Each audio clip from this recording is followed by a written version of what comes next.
Proseguimos con esta pregunta que iniciamos en la anterior meditación en la Sagrada Escritura: ¿quién es Jesús? Y después de ver a Felipe, Señor, muéstranos al Padre y nos basta. Después de andar un poco por la Escritura, llegamos a este hombre de Dios, el apóstol Pablo, el cual en la carta a los Colosenses, como leíamos y vamos a leer de nuevo, él habla de Cristo. Él habla de Jesús, de aquel que nació en Belén de Judea. Pero la contemplación y la plasmación que hace la Sagrada Escritura de aquel niño, de aquel bebé, ya no corresponde a la de un bebé, sino corresponde a la de la naturaleza de ese bebé. Eso lo dijo ya el Espíritu Santo cuando dijo que lo que en María es engendrado del Espíritu Santo es. Así pues, vamos a leer estos versículos de la carta a los Colosenses en el capítulo 1, el versículo 15 en adelante. Él, es decir, Cristo, es la imagen del Dios invisible, el primogénito de toda creación, porque en Él fueron creadas todas las cosas, las que hay en los cielos y las que hay en la tierra, visibles e invisibles, sean tronos, sean dominios, sean principados, sean potestades, todo. Noten bien, todo, es decir, todo, lo visible e invisible, tanto en la tierra como en el cielo, fue creado por medio de Él y para Él. Y Él, es decir, Cristo, es antes de todas las cosas, y todas las cosas en Él subsisten. Y Él es la cabeza del cuerpo, que es la Iglesia. Él, que es el principio, el primogénito de entre los muertos, para que en todo tenga la preeminencia, por cuanto agradó al Padre que en Él habitase toda plenitud, y por medio de Él reconciliar consigo todas las cosas, así las que están en la tierra como las que están en los cielos, haciendo la paz mediante la sangre de su cruz. Qué bonito es estas palabras. La sangre de su cruz. Bueno, decíamos que Pablo no había llegado a escribir esto porque esto lo había aprendido con Gamaliel, lo había aprendido de los maestros rabínicos, lo había aprendido en las escuelas de estudio de la ley, sino que todo lo que Pablo escribe es por directa revelación de Dios. Vamos a ver si entendemos esto, porque esto es el meollo, es el corazón, es la grosura para entender la Biblia. Yo o cualquier otra persona, y de hecho lo hay, escriben sobre las cosas que han aprendido, que han deducido, que han investigado, que han corroborado a lo largo del tiempo por sus capacidades, idoneidades, etc. Y lo plasman por escrito o a través de otros medios. Pero los apóstoles, y en este caso nos seguimos al apóstol Pablo, no escribe por medio de esa línea que yo antes he señalado, sino que lo que escribe es porque Dios, el Señor, se lo ha revelado. Esto es lo que es la inspiración de la Sagrada Escritura. Es decir, Dios mismo revelándose, hablándole, mostrándole,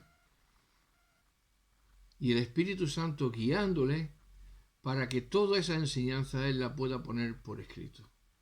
Porque como muy bien dice el mismo apóstol Pablo en la carta a los Corintios, cosas que ojo no vio, ni oído nunca oyó, ni han subido en corazón del hombre, son las que Dios ha revelado para aquellos que le aman.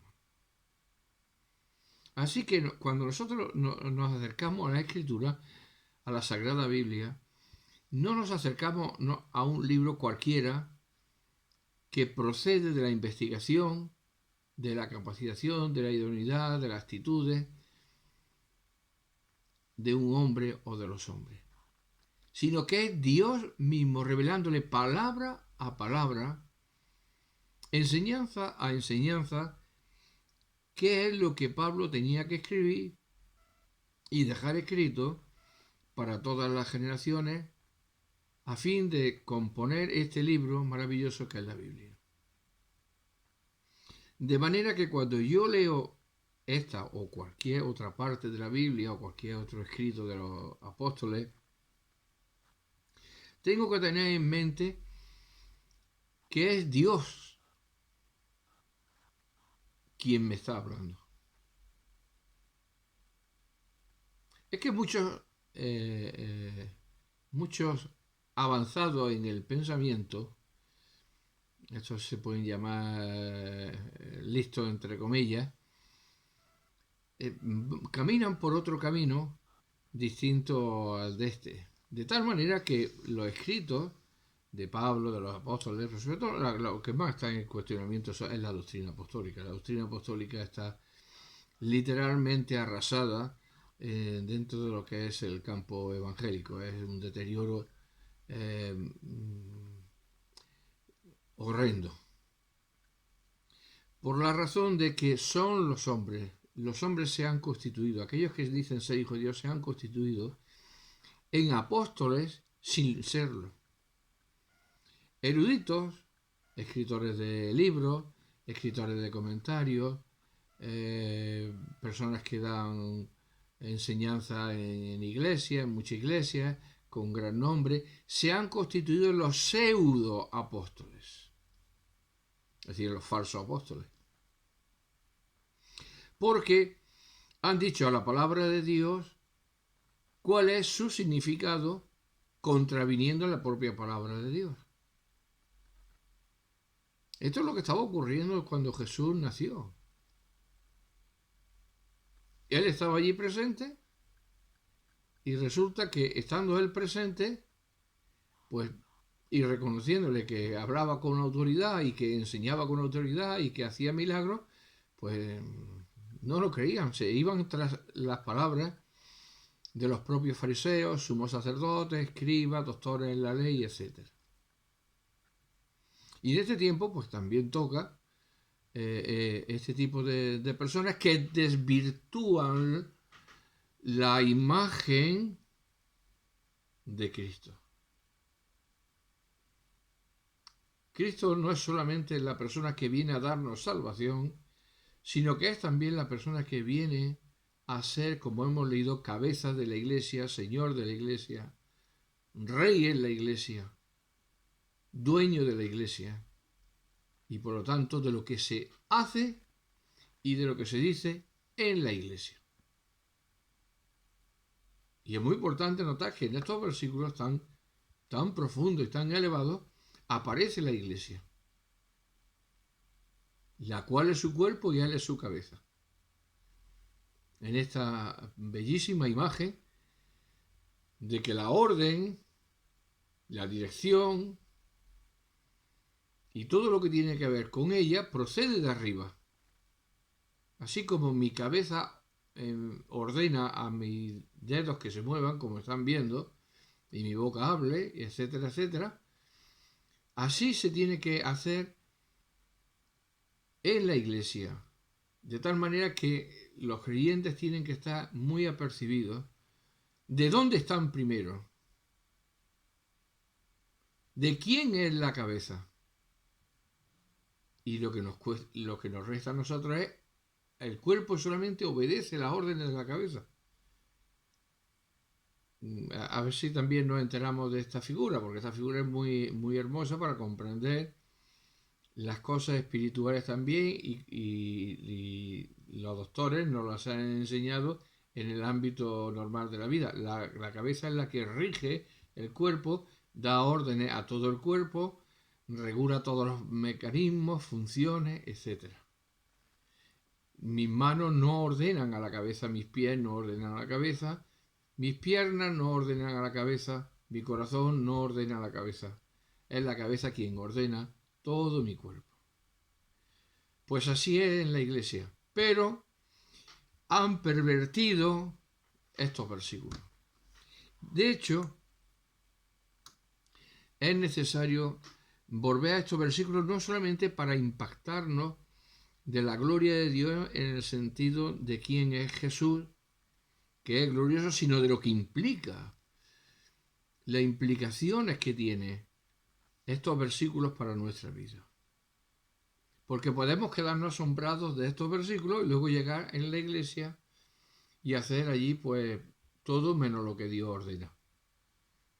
Enseñar pues lo que cada uno le parezca, lo que cada uno entienda, según los comentarios que haya leído, pues así se decanta y según las amistades que tenga así se decanta. Es decir, vamos detrás detrás de los hombres, perdónenme, pero es así. Y lo peor es que cuando estos hombres están desvariados, pues los desvaríos son colosales. Él es la imagen del Dios invisible, Jesucristo. Y esto tiene una profundidad que yo no sé explicar. Yo solamente sé aceptar lo que me dice la Biblia. ¿Quién es Jesús? Cuando yo me hago esta palabra, cuando esta pregunta, cuando esta pregunta resuena en mi corazón acerca de quién es Jesús cuando lo veo en los evangelios, tengo que llegar esto es como si dijéramos, este versículo es un resumen de los evangelios. Yo siempre he dicho y sostengo que los evangelios en las epístolas se explican en los escritos del Nuevo Testamento. Y que los escritos del Nuevo Testamento están, su corazón está en los evangelios. Y así es, porque encontramos estas sublimes declaraciones también en los evangelios. El evangelio de Juan en su primer capítulo es precisamente luego sería el que escribiría también muchas epístolas del apóstol Juan y el libro de Apocalipsis. Claro, es que es evidente. Lo que Juan está diciendo es lo mismo que Pablo está diciendo. Él es la imagen del Dios invisible. Cuando yo veo a Jesucristo caminar, enseñar, obrar, ministrar en los evangelios, y cuando la gente ve a un hombre de carne y hueso, o cuando aquella mujer que va al pozo, la mujer samaritana para sacar agua, y se produce ese diálogo entre Jesús y la samaritana. Jesús la fuente de vida, el agua que sacia permanente, mientras que el agua del pozo es un agua que sacia temporalmente. Y el Señor la lleva a que beba del agua que es Él, que sacia permanentemente, y está hablando en la órbita de lo que es la vida espiritual, las necesidades espirituales. Cuando nosotros nos acercamos y vemos a Él en aquel momento o en otros momentos, y luego vemos estas palabras, cuando le vemos ser golpeado, cuando le vemos ser maltratado por las multitudes, cuando le vemos que le golpean con caña, le abofetean, le escupen, le dicen toda clase de cosas cuando Él va camino de la cruz. Y luego leemos estos versículos, nos quedamos sin palabras. Nos quedamos en una pregunta, ¿cómo el hombre pudo hacer esto con Jesús? Claro, cuando hacemos esta pregunta, no es cómo aquellos pudieran hacer aquello con Jesús, sino cómo el hombre, en términos genéricos, pudo hacer aquello con Jesús. Y ahí estoy yo también. ¿Cómo pudimos hacer aquello con Jesús? ¿Cómo su creación pudo revelarse de tal manera con aquel que es la imagen del Dios invisible, es decir, su exacta representación? Por eso Felipe el Señor dijo a Felipe, aún en este estado de encarnación, Felipe, el que me ha visto a mí, ha visto al Padre. El Padre y yo somos uno. Es un misterio profundo. que nuestras mentes tan pequeñas y obtusas no pueden llegar a comprender, y solamente admitir la declaración que aparece en la Escritura. Él, es decir, Cristo, es la imagen del Dios invisible, a quien nadie de los hombres, dice Pablo en su carta, ha visto ni puede ver. Y a ese Dios ha de ser dada la gloria. Pues Cristo, aun cuando se manifestó en carne y sangre, en ninguna manera despreció las credenciales por hacerse tomar esta naturaleza humana. No le supuso un desprecio a sus credenciales mesiánicas, ni a sus credenciales tampoco reales como Dios eterno junto al Padre, junto al Espíritu Santo. Pero cuánto deberíamos de apreciar a la luz de este versículo, de esta frase tan memorable, que Él es la imagen del Dios invisible, tanto su obra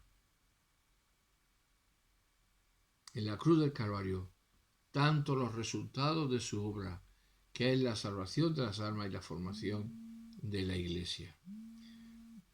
Por lo tanto, necesitamos que estos rayos inmensos de luz que a veces nos pueden hasta cegar, como cuando uno quiere mirar al sol en su esplendor al mediodía, que no podemos, pero vemos la intensidad de esos rayos que son verdad, pero que no podemos mirarlos directamente. Así pareciera ocurrirnos con estas frases, que nos destellan en los ojos, nos dejan que incluso tenemos que cerrar los ojos porque no podemos asimilar, admitir el resplandor de tal luz, de tal gloria, de tal manifestación, de tal revelación que el Espíritu Santo de Dios hace en la vida del apóstol Pablo para enseñarnos quién es Jesús. Jesús no es ese trozo de madera que se pasea. No es ese Dios como hacen muchas culturas muy antiguas y quizás en la actualidad algunas. No es el sol, el Dios, no es la luna, no es el río en Egipto, donde los egipcios, el Nilo era también un Dios y todo era un Dios y no. Dios es concreto en sus manifestaciones, es Jesucristo manifestado en carne. No es la imaginación ni la inventiva del hombre la que determinan qué es Dios, si es la luna, si es el sol, si es la tierra, si es algún astro más. Si es un río, si es una montaña, si es una nube, si es un relámpago. No. En la Biblia está determinado quién es Jesús. Y Jesús es la exacta representación, manifestación del Dios invisible. Hay muchos versículos en la palabra de Dios que nos muestran esta gran verdad. Hay que ser muy ciego, no querer ver la verdad para no creerla. Pero Pablo, que había visto al Señor resucitado, que había visto al Señor en su gloria manifestándose a él, pudo escribir, Él es la imagen del Dios invisible, para así barrer, quitar toda esa serie de dioses que los hombres han hecho. Cuando él está en Éfeso, grande Diana de los Efesios, cientos de dioses, incluso pusieron un altar con una inscripción al Dios no conocido. Es decir, la superstición del hombre es infinita.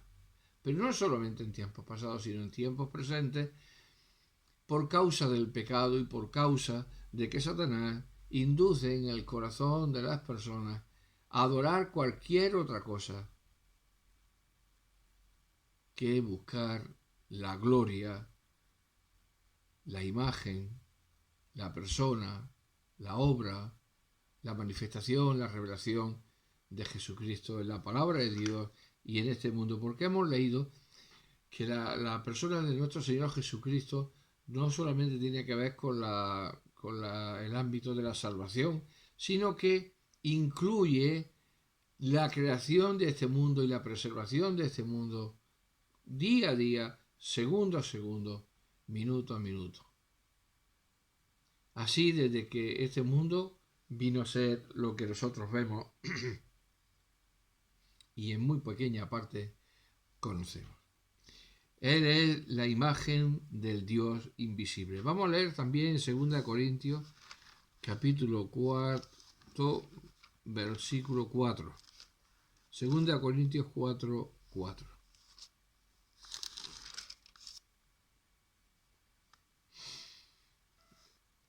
Vamos a leer el versículo 3. Pero si nuestro evangelio está aún encubierto, entre los que se pierde está encubierto, en los cuales, en estos que se pierden, el Dios de este siglo, que es Satanás, cegó el entendimiento de los incrédulos para que no les resplandezca la luz del evangelio de la gloria de Cristo, el cual es la imagen de Dios. ¡Qué maravilla! Como vemos, la obra del diablo impide, obstaculiza, para que no cegó el entendimiento de los incrédulos, para que no le resplandezca la luz del evangelio de la gloria de Cristo, el cual es la imagen de Dios. Mire usted que me oye. Si usted no ha creído en Jesucristo como Señor y Salvador, sepa que hay un ser diabólico perverso, que es Satanás, que ha obrado ya en usted y ha puesto delante de sus ojos, delante de su comprensión, en su entendimiento, obstáculos para que impidan que la luz, que no le resplandezca la luz del Evangelio de la gloria de Cristo, es decir, que la palabra de Dios, el Evangelio, no sea creído por usted. No ha sido Dios, ha sido el Dios de este siglo. El Dios de este siglo en las Escrituras es Satanás. Satanás se ha servido de su artimaña para que usted no pueda contemplar la gloria de Jesucristo en su vida para salvación de sus pecados, siendo Jesucristo la imagen de Dios. Fíjese. Y a lo mejor usted camina detrás de imágenes, creyendo que hace un bien, pero no hace un bien, está haciendo un mal. Y un mal que ha sido propiciado por Satanás. Usted tiene que venir a la Escritura, todos tenemos que venir a la Escritura, y en la Escritura, es decir, en la Biblia, comprender quién es Jesús, el cual es la imagen de Dios. ¡Qué maravilla! Si usted tenía duda acerca de quién es Jesús, porque no le repercute, no le da usted importancia en su vida a quién es Jesús, lo considera o lo tiene en consideración como cualquier otro personaje que ha tenido nombre a lo largo de la historia, como Buda, como tantos otros que aparecen, como Gandhi o cualquier otro. Si usted se ha debatido o ha llegado a la conclusión a lo largo de su vida de que, bueno, Jesús pues, sí, tiene enseñanzas buenas, pero que no es digno tampoco de seguir. Pues fíjese la diferencia que hay entre seguir a una persona, por muy loable que haya sido su vida, en el sentido de que se haya dado a los demás, de que haya dicho, enseñado cosas eh, para que la convivencia entre las personas sea lo más acorde posible, que está muy bien, pero es que cuando llegamos a Jesús, es que es la imagen del Dios invisible. Es decir, estamos hablando del dueño de la vida, del dueño del mundo. Y no podemos comparar al dueño del mundo, al dueño de nuestra vida, a aquel que nos ha creado, con las enseñanzas moralizantes de las personas, por muy sabias que hayan sido en la vida. Nadie puede ponerse al lado de él, porque Él es Dios. Jesús es Dios. ¿Me entienden? Jesús es Dios. Y como Dios es Señor. Y como Señor es dueño de lo visible, de lo invisible, de todas las cosas, incluidas las personas.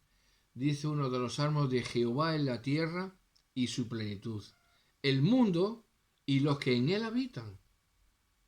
Es decir, usted y yo, todos nosotros. Por eso cuando pensamos, y tenemos que pensar en Jesús, porque hay un libro escrito, que es la Biblia, que nos habla de Jesús, nos habla de la historia de la salvación, la historia de la redención. Tenemos que leerlo, el Santo Evangelio, tenemos que creerlo. Y la fe nos vendrá por escuchar la palabra de Dios, por leer la palabra de Dios. Así como el conocimiento de una materia determinada llega a nuestra vida por leer los libros afines a esa especialidad, y yo quiero aprender electrónica, pues tengo que comprarme libros de electrónica para aprender de electrónica.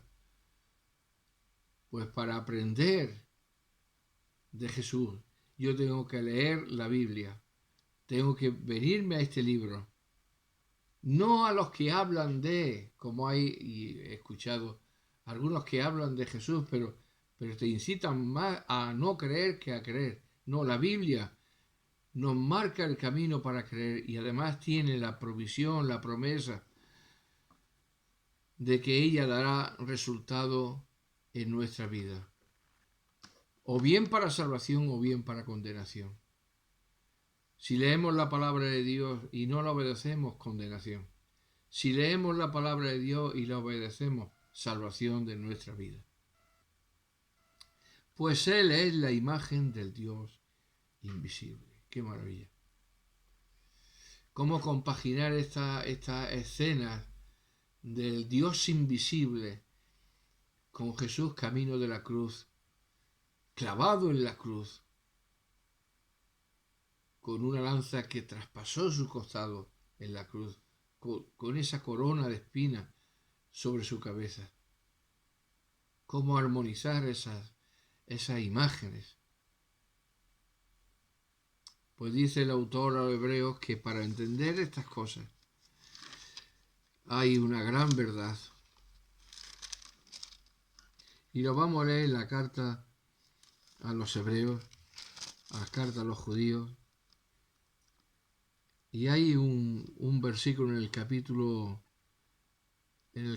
segundo, en el versículo 14, que dice: así que por cuanto los hijos participaron de carne y sangre, Él, es decir, Cristo, también participó de lo mismo, de una naturaleza humana, para destruir por medio de la muerte, de su propia muerte, al que tenía el imperio de la muerte, esto es, al diablo. Es decir, entre estos dos pasajes de la Escritura, donde la palabra de Dios nos muestra una persona derrotada, un hombre derrotado, caído, vencido, malherido,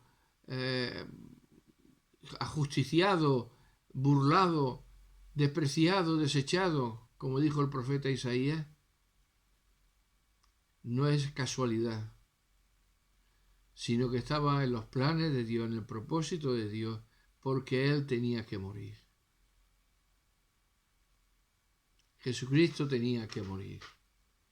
Y como hemos leído, si los hijos tuvieron una naturaleza humana de carne y sangre, Él también participó de lo mismo. Se encarnó con el propósito de destruir por medio de la muerte, de su propia muerte, al que tenía el imperio de la muerte, esto es, al diablo, y librar a todos los que por el temor de la muerte estaban durante toda la vida sujetos a servidumbre. Cristo ha venido a traer salvación, a inaugurar en el corazón de las personas que creen una nueva vida aquí en la tierra y una nueva vida a la hora de morir con la perspectiva gloriosa de esa vida eterna junto a Él. Destronar, quitar del trono a aquel que tenía el imperio de la muerte, a Satanás. Vencer a la muerte con la propia muerte y ascender a la diestra del Padre. Como dice la Escritura, siéntate a mi diestra hasta que ponga a todos tus enemigos por el estrado de tus pies. En tantos versículos del Antiguo Testamento, en el libro de los Salmos, y en este mismo libro a los Hebreos, que es una recopilación de toda la historia de la nación hebrea, concluyendo en la persona admirable de nuestro Señor Jesucristo, que como bien dice el capítulo 1 en su encabezamiento, dice así: Dios, habiendo hablado muchas veces y de muchas maneras en otro tiempo a los padres por los profetas, en estos postreros días nos ha hablado por el Hijo, por medio de su Hijo, a quien constituyó heredero de todo y por quien asimismo hizo el universo, el cual, es decir, su Hijo, Cristo, Jesús, siendo el resplandor de su gloria y la imagen misma de su sustancia, y quien sustenta todas las cosas con la palabra de su poder, habiendo efectuado la purificación de nuestros pecados por medio de sí mismo, se sentó a la diestra de la majestad en las alturas, hecho tanto superior a los ángeles cuanto heredó más excelente nombre que ellos. Y esto está dicho a los propios judíos. Fíjese, a la nación de Israel, a aquellos cuyos ascendientes vieron al Mesías, vieron cumplidas las palabras de los profetas, aquellos que vieron a Jesús, aquellos que crucificaron a Jesús. ¿Quién es Jesús? Si hubiésemos preguntado en aquellos días de la muerte de Jesús, ¿quién es Jesús?, nadie habría dicho nada loable de Jesús. Pues todos gritaron: crucifícale, crucifícale. Y Pilato dijo: pues crucifíquenle. Si su pueblo, si ellos mismos los judíos están pidiendo que le crucifiquen, pues crucifíquenle. Crucifíquenle. Como dice en el libro de los Hechos, si hubieran sabido quién era el Señor de gloria, no le habrían crucificado. Pero ahora nos venimos a otra parte de la vida. Ellos le crucificaron. ¿Y usted qué está haciendo con Jesús? ¿Qué piensa de Jesús?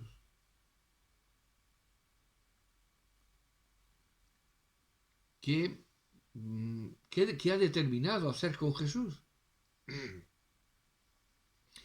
Ha determinado desecharlo de su vida, sacarlo de su vida, es decir, no querer saber nada de Jesús en su vida.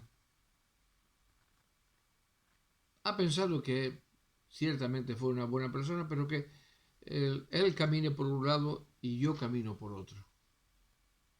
¿Ha pensado negar la existencia de Jesús?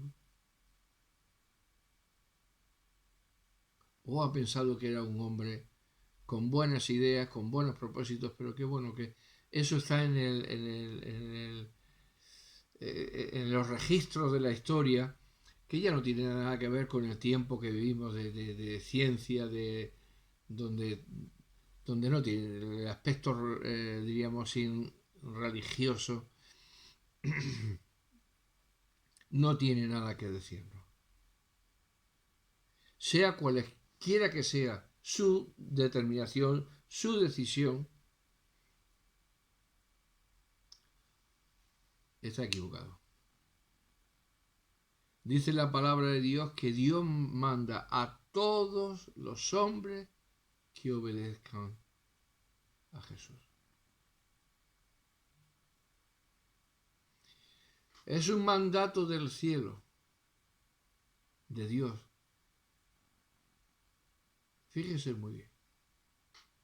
Dios manda a todos los hombres que obedezcan la fe.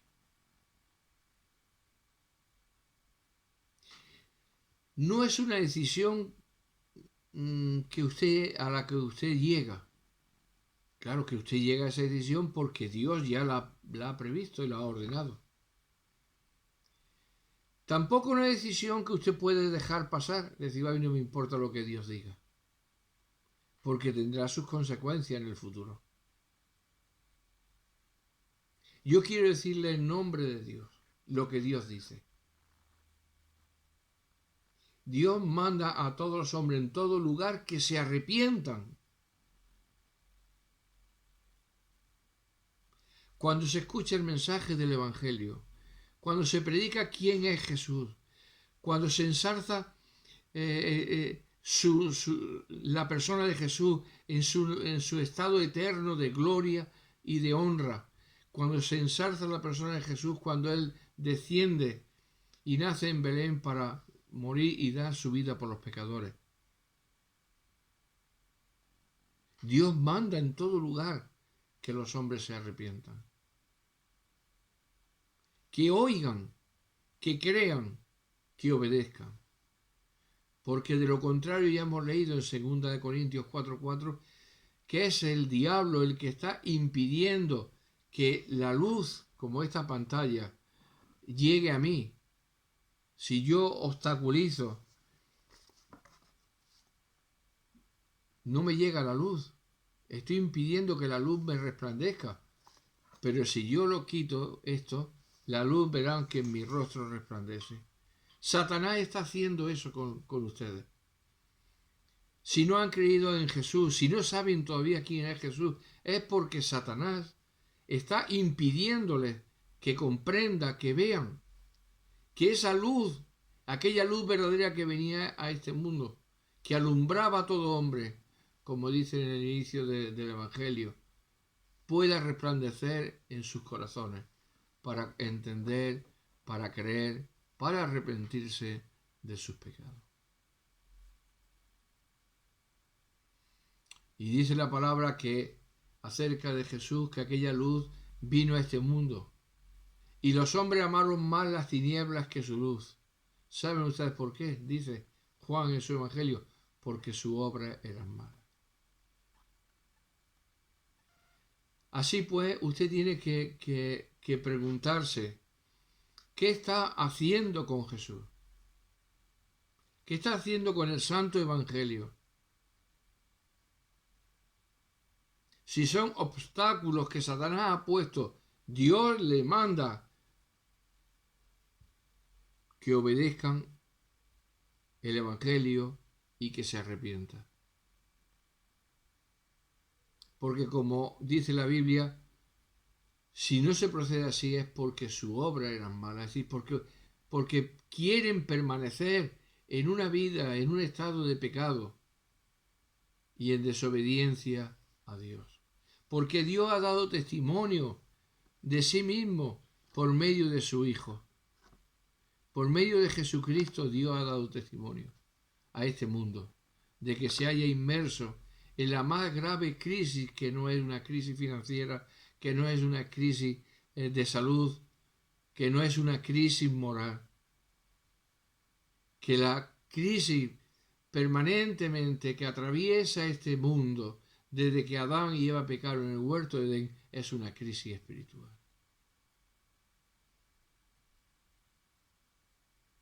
Porque el hombre fue formado y vino a ser un ser viviente cuando Dios sopló en la nariz de Adán su aliento. Dice la Escritura que vino a ser un ser viviente. Por lo tanto, cuando Dios comunica la vida, comunica la vida en aquel momento, una vida eterna, pero aquella eternidad se trunca, se corta, porque Adán y Eva pecan. Por lo tanto, la palabra de Dios nos insta a comprender, a entender quién es Jesús. No es alguien que enseña bien, no es alguien que tiene poder, es la imagen del Dios invisible.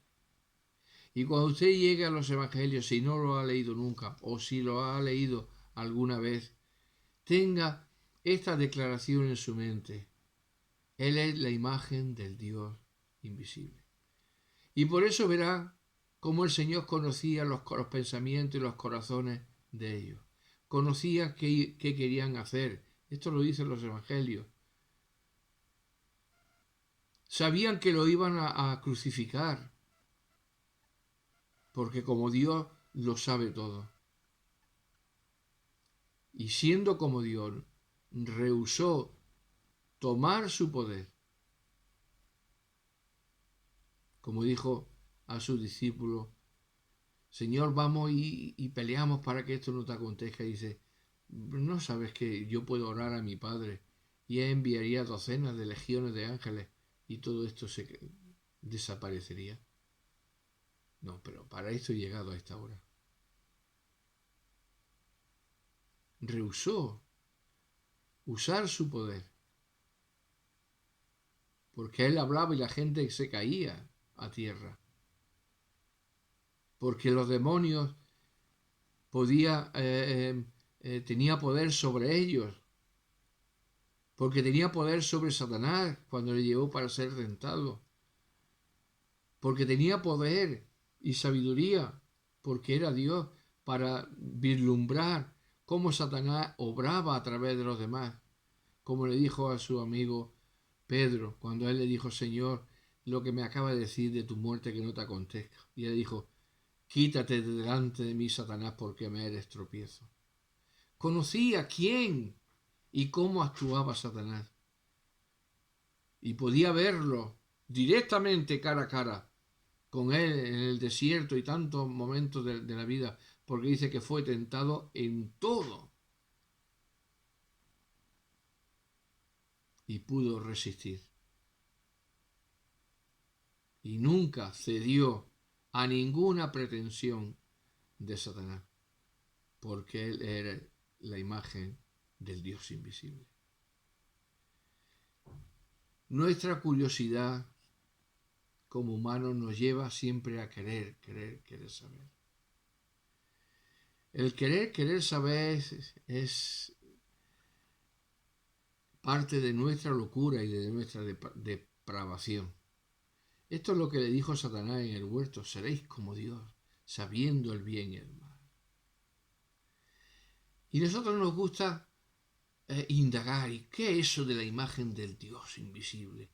Y entonces la gente, los sabios, los eruditos, los teólogos empiezan a indagar por un camino que desconocen, que no saben y que le está prohibido entrar. Porque eso pertenece solo a Dios. Y nosotros hemos de quedarnos con las declaraciones de Dios. Él es la imagen del Dios invisible. Gloria a Dios. Sé quién es Jesús. Sé que aquel que descendió del cielo tomando cuerpecito de un bebé era la imagen del Dios invisible. Y ante eso solamente puedo exclamar y decir, oh, qué maravilla, que para salvarme a mí, Jesucristo tuviese que tomar esa forma, hacerse siervo, como dice en Filipenses capítulo 2, y morir en una cruz por mis pecados. En vez de empezar a indagar,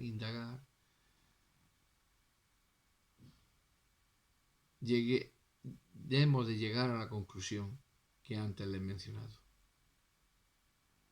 Él murió por mí. Él resucitó para que yo pueda ser declarado justo, para que usted pueda ser declarado justo. Si hasta ahora usted no se ha detenido a pensar quién es Jesús, deténgase. Grábese en su mente, aunque no sepa nada más, que Jesús es la imagen del Dios invisible. ¿Cuántas veces en la Escritura se habla de Jesús como el Hijo de Dios? ¿Cuántas veces Jesús se refiere en los Evangelios a Dios como su Padre? Vamos a leer unos versículos. En Juan capítulo 17, si no cito más. Exactamente, está bien.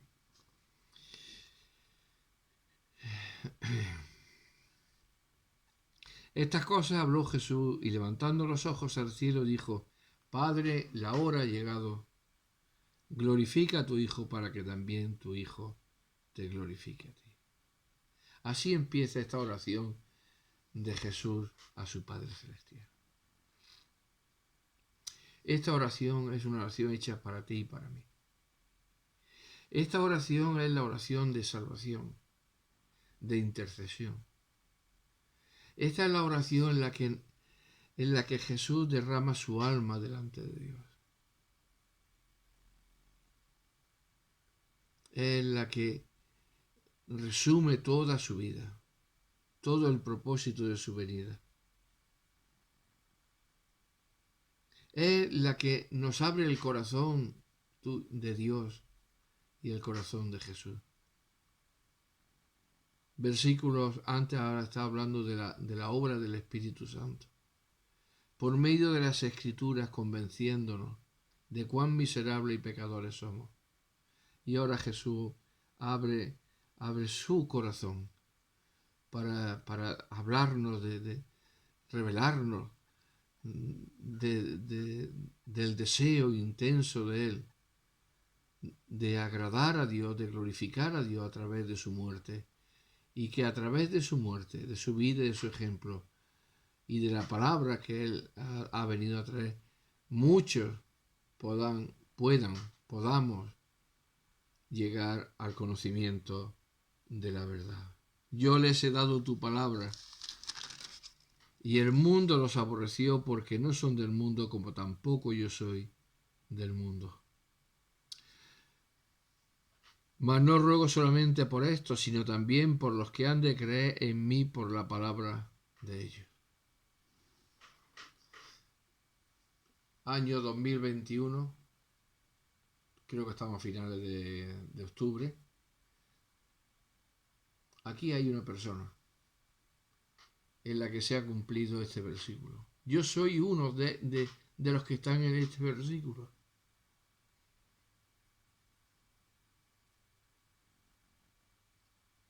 $2000.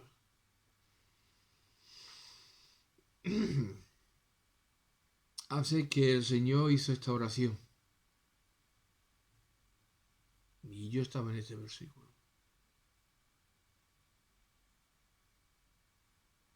Yo no lo sabía. Hasta que oí el mensaje del Evangelio. Hasta que esa pantalla que había que impedía que yo conociese quién es Jesús por medio del Evangelio, fue quitándose. Y la luz del Evangelio, de la gloria de Cristo, resplandeció en mi corazón, que estaba entenebrecido y oscuro. Versículo 20. Mas no ruego solamente por estos, por los que estaban allí presentes, sino también por los que han de creer en mí por la palabra de Dios, es decir, la transmisión del mensaje apostólico, de lo que los apóstoles escribieron acerca de Jesús.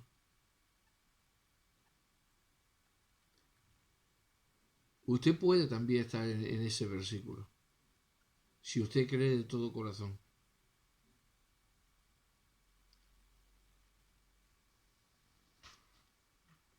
Padre, aquellos que me has dado,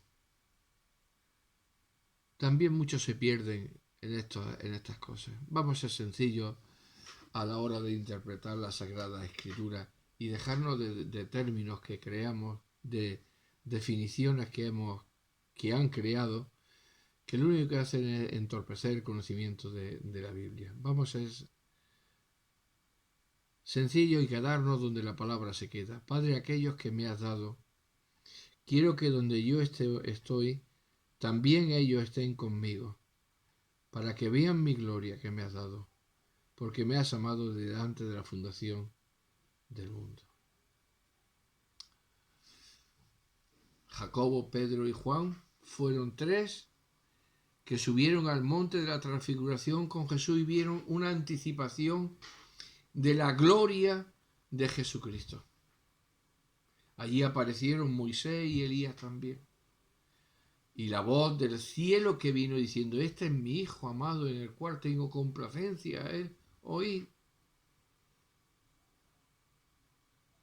Pero llegará un día en el cual todos aquellos que hayan creído en el Señor Jesucristo estarán con Él.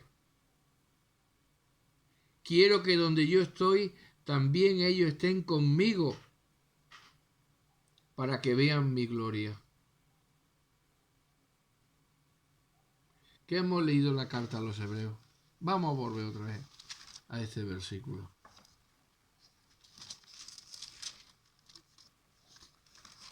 En el capítulo 1.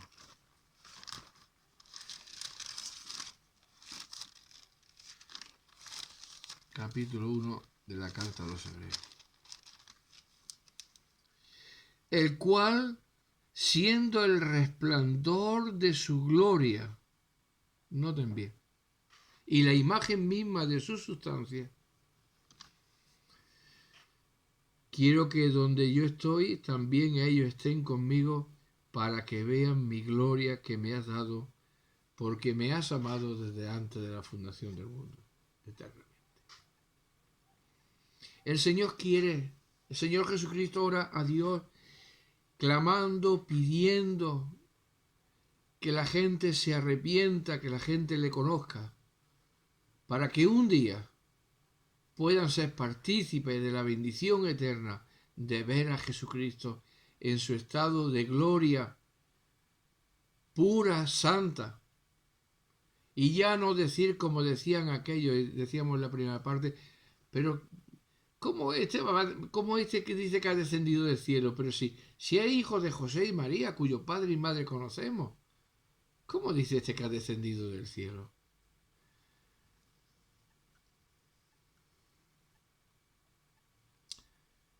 Es mejor quedarse con lo que Dios dice que con lo que dice la gente. Así pues, el gran tesoro que podemos tener es asirnos, como dice el apóstol Pablo, de la palabra de vida. Y es hacer nuestra, creerla con todo nuestro corazón. Lo que Dios dice, lo que Jesús dice, que lo que dicen los hombres. Sean quienes sean. Así que yo les invito, en el nombre del Señor, si no son creyentes, a que crean, porque Dios lo manda. Pero además de ser un mandato divino, es un mandato lleno de amor y de misericordia, no es un mandato de alguien poderoso que manda. ¿Recuerdan a aquel hombre poderoso que estuvo aquí en la tierra? Un banquero, aquí en España. Y él decía que los trabajadores tenían que estar trabajando hasta los 67 años o más.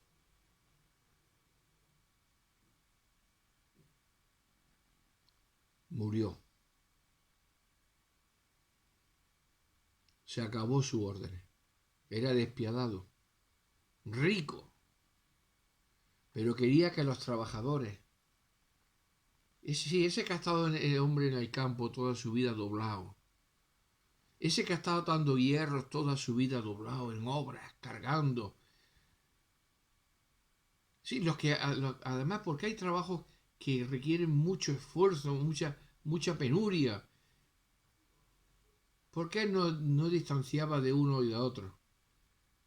Todos esos que tienen que trabajar bajo el sol, bajo el viento, a la intemperie, con trabajos duros, penosos, sufridos. No, eso también, que estén trabajando hasta el final de sus días, para que me ingresen a mí sus nóminas y sus cosas, y así yo pueda ganar más dinero de ellos.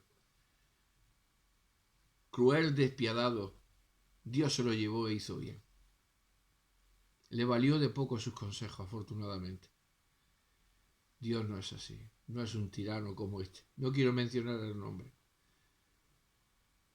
Dios es un Dios de amor. Él manda que se arrepienta, pero es por nuestro bien, para darnos sus bendiciones. Pues como hemos leído, en Jesucristo todas las cosas subsisten, es decir, yo vivo ahora mismo porque Jesucristo me lo está permitiendo. Me da la vida, me da la salud, y usted también.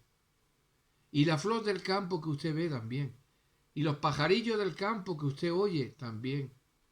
Y la luz del sol también. Y la lluvia si está lloviendo donde está usted también. Y la luna si donde usted está ahora es de noche. O si está amaneciendo. También. También. En Él subsisten todas las cosas. Y los niños pequeñitos en el vientre de la madre también subsisten gracias a Él.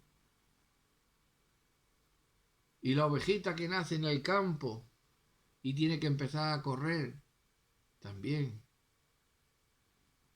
Todo. Desde lo más grande hasta lo más pequeño. Así que somos llamados a comprender en gloria quién es Jesús. Lo hemos visto crucificado. Lo hemos visto también por las Escrituras sentado a la diestra de Dios.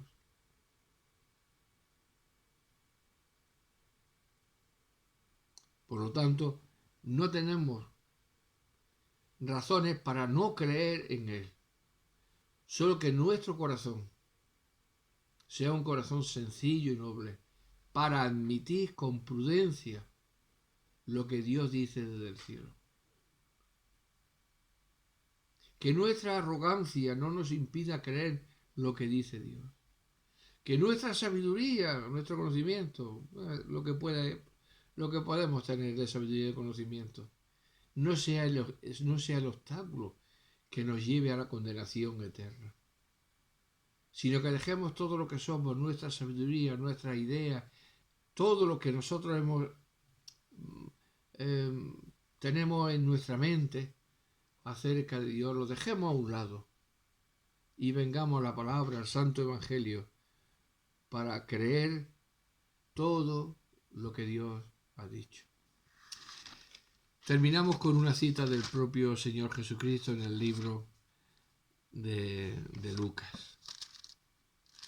Es una cierta reprensión que el Señor hace a dos discípulos que vienen de Jerusalén una vez que han crucificado a Jesús.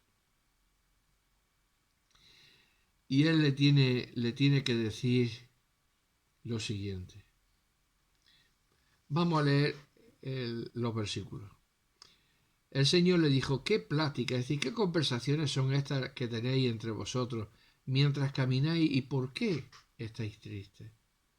Respondiendo uno de ellos, que se llamaba Cleofás, le dijo, ¿eres tú el único forastero en Jerusalén que no ha sabido las cosas que en ella han acontecido en estos días? Entonces les dijo, el Señor Jesucristo, resucitado, les dijo, ¿qué cosas?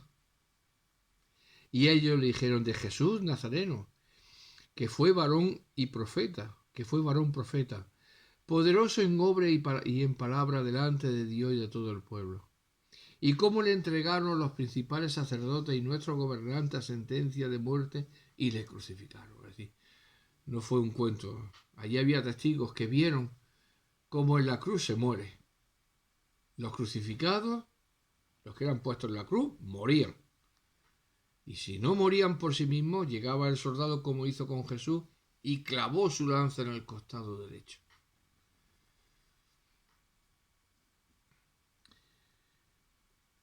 Pero nosotros, dice, esperábamos a que Jesús era el que había de liberar a Israel del imperio romano. Y ahora, además de todo esto, hoy es ya el tercer día que esto ha acontecido. Es decir, que la muerte ha sido real, ¿eh? No ha sido un desvanecimiento ni nada de eso.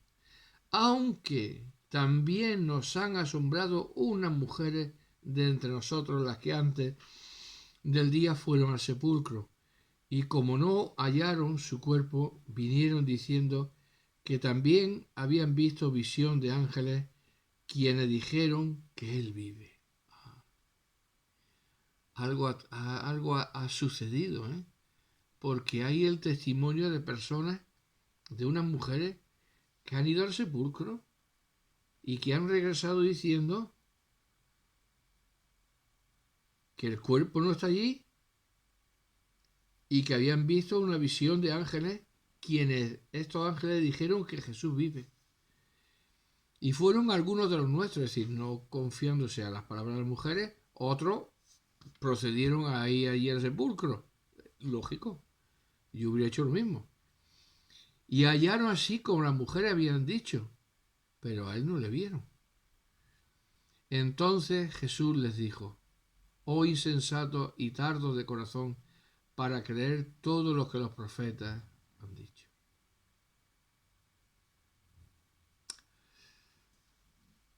Si usted no ha creído, Dios le puede decir que es un insensato y un tardo de corazón para creer. El Señor se lo dijo a ellos. No había suficiente evidencia escrita en la ley de Dios, por los profetas de Dios, para que vosotros supieseis estas cosas. No era necesario que el Cristo, que Jesús padeciera estas cosas y que entrara en su gloria. Es decir, que volviera a ese lugar de honor que antes citábamos, siéntate a mi diestra hasta que ponga a tus enemigos por estrado de tus pies. Y comenzando desde Moisés y siguiendo por todos los profetas, les declaraba en todas las escrituras lo que de él decía. Todas las escrituras dan testimonio de quién es Jesús. Nos hemos quedado de una manera muy sencilla, despertando el anhelo, la necesidad, provocando un llamamiento al arrepentimiento y a la fe de aquellos que puedan escuchar, puedan ver esta grabación. No hay otro propósito que despertar el corazón de los oyentes a que crean y a que a esas preguntas que se hacen sobre quién es Jesús sean contestadas no con la elocuencia de palabras, no con sabiduría de palabras, no con conocimiento, sino con la palabra de Dios. Este es el propósito, contestar siempre con la palabra de Dios. Pues el deseo es que Dios les bendiga y seguiremos considerando esta serie de quién es Jesús en sus, como ya les decía al principio, en sus más amplios conceptos que la palabra de Dios revela acerca de ello. como es la propia creación del universo, la sustentación del universo, la reconciliación de Dios con el hombre por medio de Jesucristo, la formación de la Iglesia, cuya cabeza es Jesucristo, etcétera, etcétera. Es decir, son muchas las enseñanzas, pero las que hemos enumerado tanto en la primera parte de quién es Jesús como en esta segunda parte, todas ellas nos llevan a contemplar a Jesús como dice la Escritura. Él es la imagen del Dios invisible. Que Dios les bendiga. Y vénganse a leer la Escritura, los Evangelios, para encontrar a ese Jesús, que no anda en hombros de nadie, sino que está escrito en el libro llamado la Biblia, la Sagrada Escritura. Así pues, seamos diligentes y cooperemos con Dios para obedecer y darle gloria a Él. Que Dios nos bendiga.